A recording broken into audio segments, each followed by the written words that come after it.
Hello, everybody, and welcome to How's That Working For You? My name's Bryan Robinson, and I am the shrink. And my name is Monica Parker, and I'm Smarty Pants.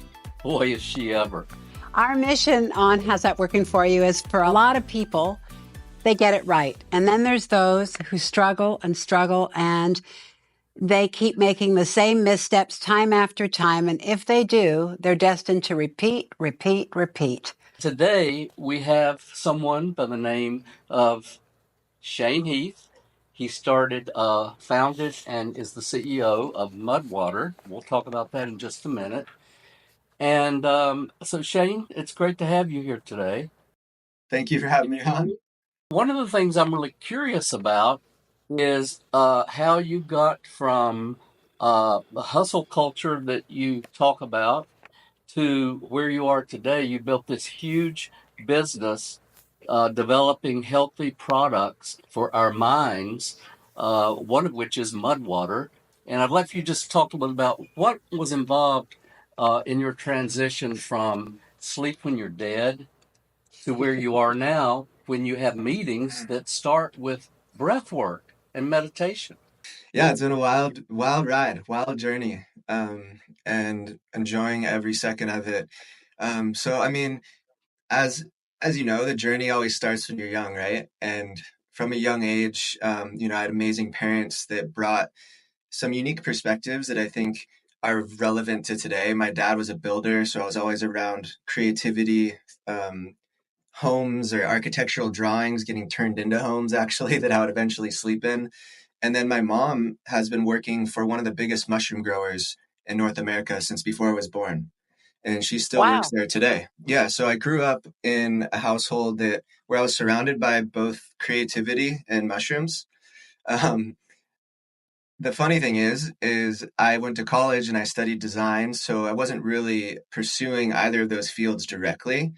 I got out of school, jumped into the entrepreneurship world, was working in Silicon Valley. Like you said, totally bought into the hustle culture, sleep when you're dead mentality. And one of the side products of that is developing a really strong addiction to caffeine. Like all of my colleagues, everyone around me, I thought that coffee or caffeine would allow me to do more and do it faster. And so it was the fuel of choice for that that era and that lifestyle. And so I was drinking tons of caffeine, didn't really think anything of it, was hustling, grinding, not thinking about sleep, not thinking about how caffeine could negatively impact things in my life. And I started to feel anxious. I started to feel like, in my field of work, creativity is everything. And I feel like more and more so in the modern day, how we do our job is more important than what we're actually doing. Like an hour of work doesn't necessarily equal an hour of output. It's the quality of the work. And I started to notice that when I was hyped up on stimulants, I had this kind of fight or flight response going on, and I felt like I was less creative, and then I wasn't sleeping well, and then I was more anxious, and it was kind of this vicious cycle. Um, and I started to wonder if maybe I wasn't predisposed to tolerate high doses of caffeine on a daily basis, or at least in my line of work, it wasn't the best thing for me. And, I reflected back on my childhood, mushrooms, all of these different things growing up, and I started to play with a morning ritual that was more than just a vessel for caffeine. I started adding cacao, masala chai, and then these mushrooms like lion's mane for focus, chaga, reishi for immune support, cordyceps for physical performance. And I started to feel amazing. I had no intentions to start a company. I just wanted to feel better and I wanted to perform better. And I found something that really gave me that. I started bringing this with me everywhere. Obviously, this was with me at the office, and that's kind of when the business aha moment started, where someone like people around me were just like, "What is that? What are you drinking there?" And I guess previously I thought that I was unique, dealt a bad hand of cards. I couldn't handle caffeine. Everybody else was fine. But eventually, these conversations would highlight that pretty much everyone around me was either trying to quit altogether or drink a little bit less caffeine, trying to sleep better. struggling with anxiety, stress, these jitters, all these types of things. And I was like, wow, actually, I wasn't alone. I think I was normal, and just how I was feeling was normal. And I have something that could help a lot of people here. And so when I started the company, I wanted to bring that ethos of, yes, we're selling a beverage, but really we're about creating healthy habits that lead to healthy minds. And so everything from the beverages we sell to how we run our meetings tries to reflect that. And yeah, it's been a big shift, a positive shift for my mental state. And it just brought this whole journey has just brought so much personal growth for myself. Could you describe the mental state, you say you feel better? Can you describe for our listeners and viewers what that is? What's better in your experience? Yeah, I mean, I'm also a fine artist too, so I spend a lot of time in the studio in front of a canvas, and I think that's where I really got to feel the fabric of my mind, and how it changed depending on what I put into my body. So I started to notice that if I drink a tall cup of coffee, 200 milligrams, 300 milligrams, and then I tried to sit there with myself. When you're painting, it's a form of meditation, and I really noticed I was anxious. My heart was beating a little bit faster. I had a little bit of adrenaline. The cortisol levels were probably up, and because of that, I felt less in flow. I felt less able to drop into flow. And then the inverse was true, where I cut that down. I took care of my sleep, took care of my body, and I felt safe, and then I could drop into flow. And I guess to answer your question, it's like I feel more able to drop into flow on a consistent basis Uh, today, and I feel like that's where I want to be. That's where I want to operate. I think there are times where spiking adrenaline is really helpful. If I were in a fight, for example, it'd be helpful. Like I don't necessarily want to be meditating while I'm trying to defend myself. yeah. But the thing is like day-to-day work where I'm either answering emails or conversing with a colleague or trying to come up with a novel solution for a problem or opportunity. Those situations, the adrenaline spike actually isn't fit for the situation, right? It's Yeah. excessive. I like to describe it. It's like trying to light a candle with a flamethrower. It just like burns Yeah. it out. And so Yeah. I felt like previously I was burning out, and now I feel more stable. Yeah. Audience, could you tell us what the hustle culture is? Some people may not know what that means. Yeah. Yeah. I mean, it's definitely it's a big word, and I think it means something different to different people. When I think of hustle, what I think about is just like going for the sake of going. Um, I get inspired when it comes to work and balance. I get inspired by professional athletes. Professional athletes, they hustle in a way, like the best in the world. If you're looking at basketball, for example, like hustle is a part of the game, but so is rest and recovery, right? Like you look at the athletes at the highest level, they're focusing on sleep, they're focusing on their mental state. They have teams that are dedicated to recovering their body after the game. Not every single moment of the day can be a playoff game. They have to go and play the game at the highest level, and they have to rest and recover. I felt like previous to in my previous job in my Silicon Valley days, hustle to me was like every single day was the playoffs, and I just needed to go, go, go, go, go. And what ended up happening was I was like 70% of myself. I was working 100% of the time, but I was 70% of my capacity. And my hypothesis is like that's a detriment to both yourself, but also your team and whatever you're working on. Because I think, back to my point around, hours worked doesn't actually equal output. It's about the quality. Of course, you have to show up, but it's about the quality of your thoughts, about your ideas, about how you piece it together, about how you manage your time. And so I think just finding balance is kind of what I'm looking for, high performance balance. And I think to me, hustle is just like going, grinding, burning out. You're kind of spinning your wheels. Oh. So when you decided that that was enough, and you were in Silicon Valley, and so did you moved out of there? Am I right? Mm-hmm. Yeah, And I actually took a leave of absence first too. I got invited to do an art residency in India, and so I quit my job in Silicon Valley. I was living in Mountain View at the time, and moved to India for 6 months, and came home after close to a year of traveling, and then moved down to Los Angeles. well, your India experience obviously influenced the way that you work. I mean, I gather you start every meeting with breath work, Yep. right? I mean, you made a huge leap from a world that is on steroids and Yeah. going Yeah. to the world that you're in now. And A more internal world, it sounds like, doesn't it?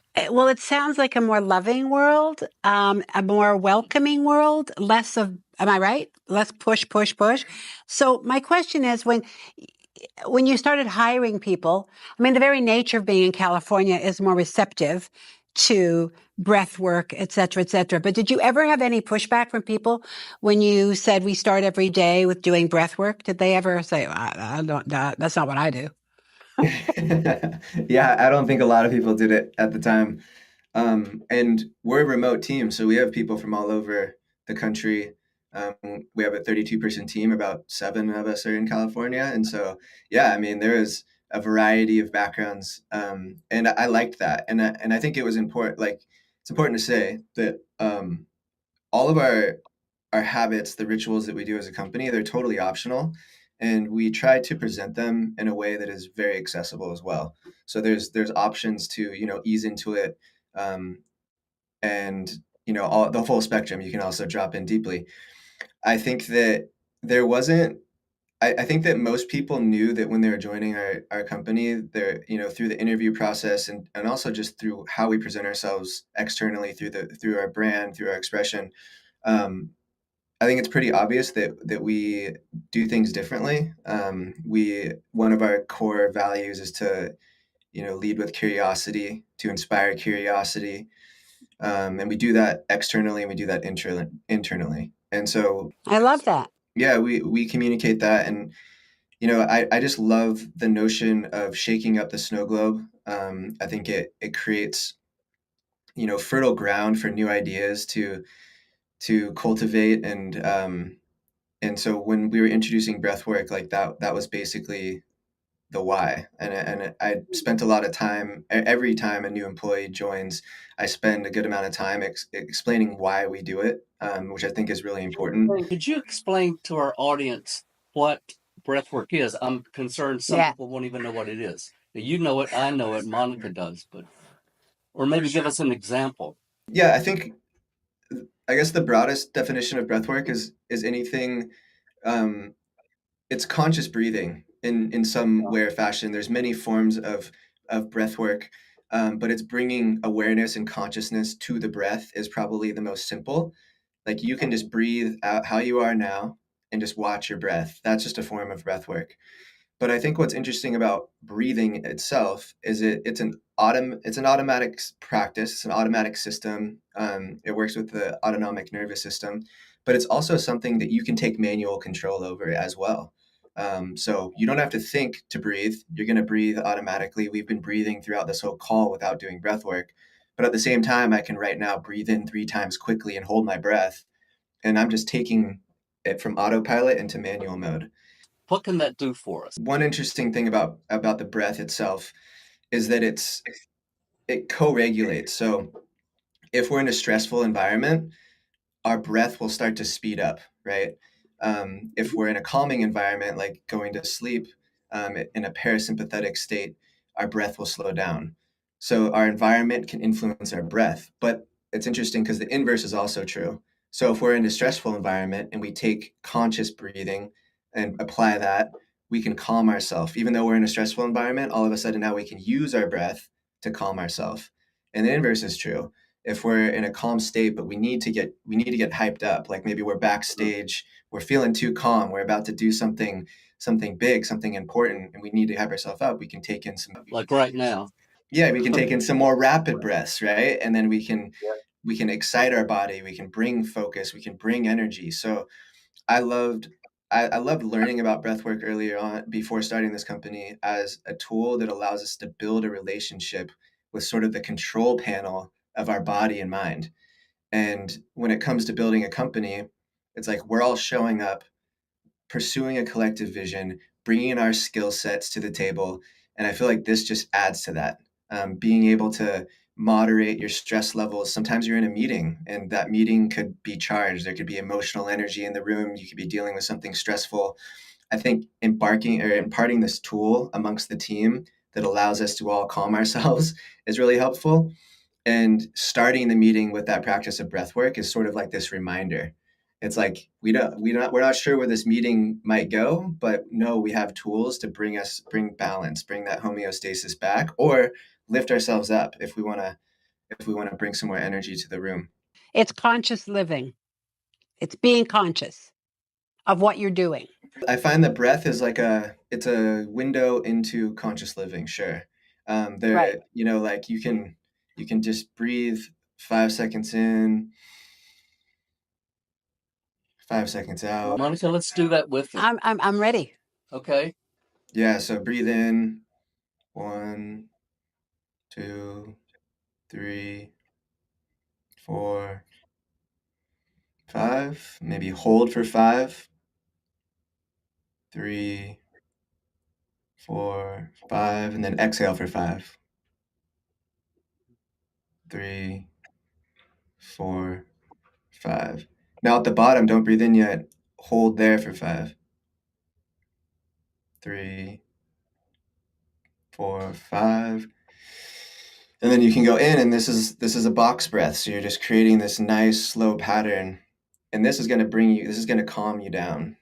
And then there's more of a rapid breath, which might be similar to like more of a Wim Hof type breath or a Tumo breath, where it's more of a full inhale, exhale.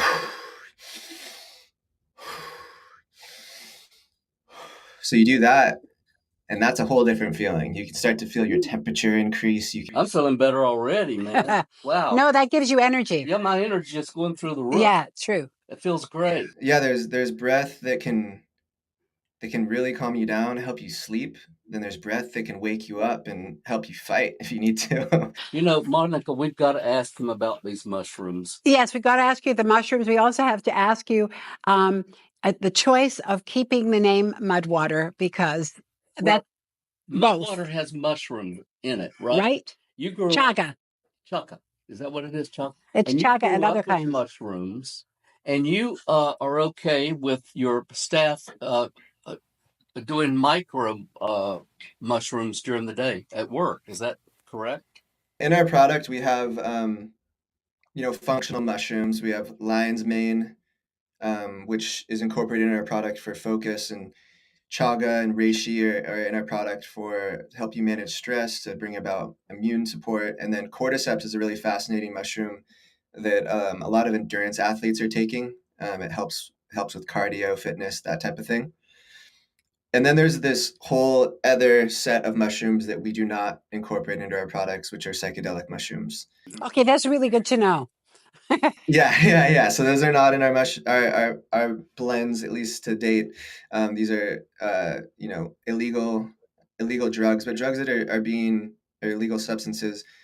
These substances are being researched right now because they have really amazing benefits, and I think really relevant benefits to mental health and sort of the mental health epidemic that I think most of us believe is a really important issue to solve. And we had an article come out about our stance on psychedelics and one use of psychedelics, which is microdosing. And that's taking a very, very small, some would call subperceptual, which would mean you can't really feel it, honestly. Like it doesn't change. You're not hallucinating. There's none of that going on. You don't get high. Yeah, and you're taking that, on some cadence, maybe 2 days on, 1 day off type of a thing. And in the article, I mean, I just spoke about like if an employee at Mudwater wants to microdose at work, like I have no right to tell them not to.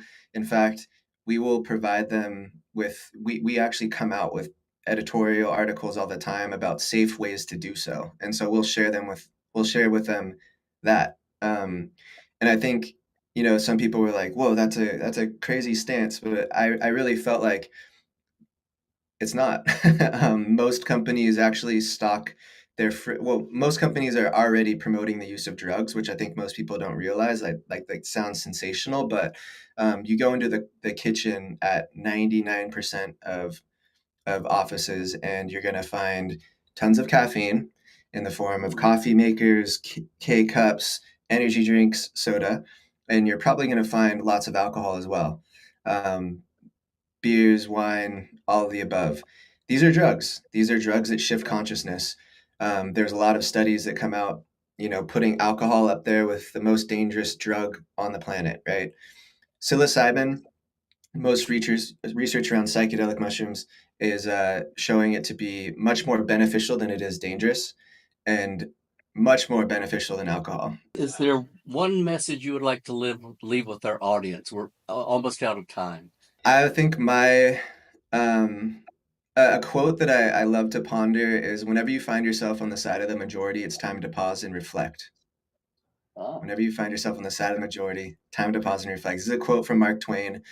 And to me, it just speaks to perspective. I think it's really easy to follow the pack. And then when you zoom out, sometimes you can find the pack might be marching in the wrong direction. And, that speaks to my personal story, where I just kind of went to the office, was doing what everyone else was doing, and then found myself in a state where I was not feeling right.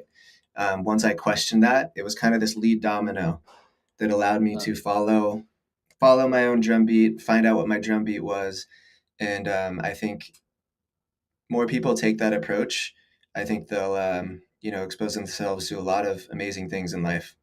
This is great. That's great. We could just keep talking about this all day. Yes. There's so much in it. Is there a way our audience can find you online? Yeah, me personally, my social media, my Instagram is so many possibilities.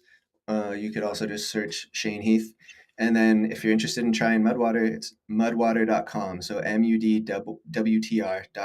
And then our Instagram. Great. Thank you for that. Or drink MUDWTR is our Instagram handle. Yeah. Great. Great. Thank you for being with us today. Shane, sorry. Shane. It's so good to see you again. Thank you. And I guess I'm going to try Mudwater. Let me know how it goes. Okay. Thanks again. Thank you. Bye-bye. So, are you with the majority or? I'm intrigued. Yeah. I honestly am Why? intrigued. Why? Because lots of things that Shane said, I mean, in general, I think we're running around speeding, and yes, caffeine. I can see it. I mean, I have a 35-year-old son who I know is inhaling coffee, and I don't know that he knows that he has anxiety, but I know that he has anxiety. And we don't call them drugs. But no, we don't. He did. And so I think there's something interesting. I mean, I have no idea what this stuff tastes like, but I'm willing to find out. I'm hoping that it's tasty. Well, I think for our audience, one of the takeaways is to pay attention to what drugs you're using. I think it's a great thing to say. Yep. Other things that are by prescription. Cold medicine. We don't think of alcohol. We don't often think about those as drugs, but they are. And so it's just something to raise our consciousness about. So it's been great being with you. It's been great being with you, and I kind of feel like I'm supposed to say namaste. Yes, and watch us on YouTube. We hope you'll check in. And thanks for being here, everybody, and we'll see you in our next podcast. Thank you. Bye-bye. Bye.